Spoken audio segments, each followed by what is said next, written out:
Hello guys, তো এখন বাজে দুপুর 1:10 আর আমি আছি এই যে মার্কেটের মধ্যে। আর মার্কেটের মধ্যে আসার কারণ এই দেখেন, একটা দেখে ভিডিও বানাইতেছে, সবাই দেখতেছে। আচ্ছা যাই হোক, আমি কিনলে গাইছি, আপনারা একটু দেখাইতেছি, চলেন দেখি। এখানে ছাতা ঠিক হবে? স্কুল গেটের সামনে ছাতা আছে? ও হ্যাঁ, ও আচ্ছা আচ্ছা, ঠিক আছে।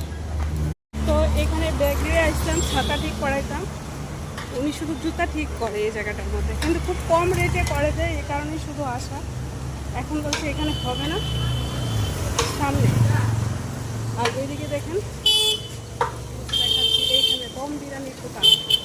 মনে হচ্ছিল এক প্যাকেট নিয়ে নিই, কিন্তু আজকে মঙ্গলবার, একটু নিরামিষ খাই আমরা, তো এই কারণে এটা নিলাম না। আর এখানে আমার মানে খুব ভালো লাগে দম বিরিয়ানি খেতে। তো যাই হোক, চলো আমার সাথে দেখি। ছাতার দোকান স্কুল সাইডের অপোজিটে বলছে, এখানে তো ছিল কি বলে তাল, ওগুলি নেওয়ার ইচ্ছা ছিল। আগে ছাতাটা তাল গো ভাই, আমার মাথা দিয়ে ঘাম দিতে। ছাতার মানে পারলাম না দিতে, ও বলে লোকটা বলে চলে গেছে, ঘুরে ঘুরে চলে আসছে।